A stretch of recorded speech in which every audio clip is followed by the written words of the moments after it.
Kesehatan dan keselamatan adalah dua harga yang harus dibayar ribuan pekerja anak di ladang tembakau. Peraturan yang rompal dan penegakan hukum yang buruk menempatkan ribuan pekerja anak dalam risiko. Temuan Human Rights Watch ini kami paparkan dalam Fakta Data. Banyaknya isu pekerja anak di Indonesia menjadi sorotan kami untuk mengulik lebih dalam lagi. Sebenarnya apa saja yang sudah dihadapi di Indonesia ini terkhusus pada anak? Kita sebagai masyarakat yang tinggal di daerah perkotaan mungkin kurang memperhatikan isu yang terjadi di desa. Karena pada nyatanya, pekerja anak terbesar ada pada sektor pertanian. Berdasarkan data yang didapatkan oleh program kesempatan, bahwa lebih dari 800.000 pekerja anak ada pada sektor pertanian. Menurut Kementerian Pemberdayaan Perempuan Perlindungan Anak, pekerjaan tersebut termasuk dalam pekerjaan terburuk bagi anak. Sayangnya, ribuan pekerja anak diketahui bekerja di pertanian tembakau di Indonesia. Berita Fakta Data sudah menjelaskan. Salah satu contohnya dalam sektor tembakau. Sebesar 500.000 petani adalah petani tembakau di mana salah banyaknya petani ada pada usia anak. Tidak hanya pada sektor tembakau, menurut VOA Indonesia.com, sektor kelapa sawit yang memiliki 2,6 juta petani sudah memperkerjakan sekitar 2,1 juta pekerja anak. Otomatis, pekerja anak paling banyak ada pada sektor perkebunan kelapa sawit yang dimana jumlahnya juga melebihi dari petani dewasa. Mendengar kabar tersebut, tentunya pemerintah Indonesia tidak bisa tinggal diam. Kementerian Ketenagakerjaan sudah berupaya membuat peta jalan yang membahas mengenai pekerja anak dalam sektor pertanian sejak 2017. Yuk kita simak penjelasan berikut. Indonesia bebas pekerja anak tahun 2022. Ini juga menjadi satu komitmen Kementerian Pendidikan dan Kebudayaan untuk mendorong dalam rangka memberikan layanan pendidikan secara merata kepada seluruh anak bangsa.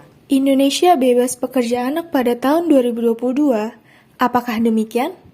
Sayangnya harapan pemerintah belum dapat terlaksana secara optimal.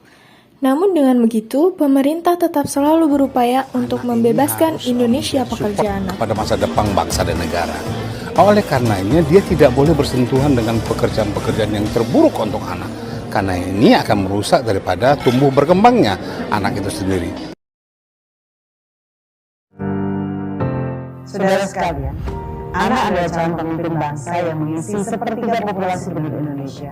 Oleh karena itu, setiap anak perlu dilindungi haknya, sehingga setiap anak Indonesia dapat tumbuh dan berkembang secara optimal baik fisik, mental, sosial maupun intelektualnya untuk mewujudkan tumbuh kembang anak yang optimal.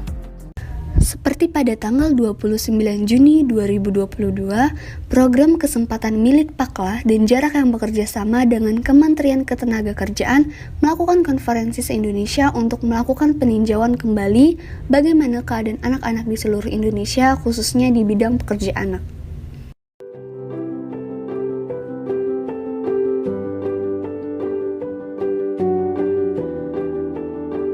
Konferensi nasional ini diharapkan membawa satu harapan baru, ya, bagaimana merancang sebuah program yang terintegrasi, terutama di tingkat desa, agar masyarakat, para petani, keluarga dan pemerintah desa mempunyai masukan, ya, atau input bagaimana lebih baik lagi untuk mencegah dan meningkatkan kesejahteraan anak-anak di masyarakat desa sehingga tidak menjadi pekerja anak. Konferensi ini mengundang seluruh pihak terkait yang terfokus pada isu anak seperti Kementerian Pemberdayaan Perempuan Perlindungan Anak, Yayasan Plan, Yayasan Ramah Anak, dan Forum Anak se-Indonesia. Norma Ketenagakerjaan Kementerian Ketenagakerjaan Republik Indonesia, kami menghargai betul bahwa diskusi yang sangat intens antar pemangku kepentingan baik pemerintah, pusat, daerah dan juga teman-teman di masyarakat itu bisa membangun, bisa mewarnai bagaimana Indonesia betul-betul bebas pekerja anak di masa yang akan datang. Terima kasih. Harapan kami, konferensi ini bisa menjadi jawaban untuk menjadikan Indonesia bebas pekerja anak tahun 2030. Untuk penanggulangan pekerjaan anak di sektor pertanian. Karena itu kita mengajak semua multi stakeholder dalam konferensi ini, baik dari pemerintah pusat dan daerah, pelaku usaha, masyarakat sipil, akademisi dan juga praktisi, untuk bersama-sama merumuskan peta jalan bagaimana penghapusan pekerja anak di Indonesia pada masa yang akan datang, sekaligus merumuskan apa peran dan fungsi masing-masing stakeholder ini sehingga memiliki tugas dan tanggung jawab sesuai dengan kapasitas dan tugasnya. Kira-kira demikian penjelasan dari kelompok 5. Kurang lebihnya mohon maaf, sampai jumpa di video berikutnya. Terima kasih semuanya.